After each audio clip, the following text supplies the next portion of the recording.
তো বন্ধুরা সরি ভিডিওটা ছাড়তে একটু লেট হয়ে গিয়েছিল। তো যাই হোক সকাল সকাল রান্নাঘরে চলে এলাম দিদিদের টিফিন করার জন্যে।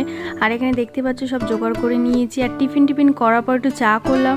আর চা করার পর ওদেরকে খেতে দিয়ে দিয়েছি। এখানে দেখতেই পাচ্ছ সবাই মিলে খেতে বসে গিয়েছে। তার সাথে শ্বশুরকেও খেতে দিয়ে দিয়েছি, যেহেতু শ্বশুর দোকানে যাবে সেই কারণে।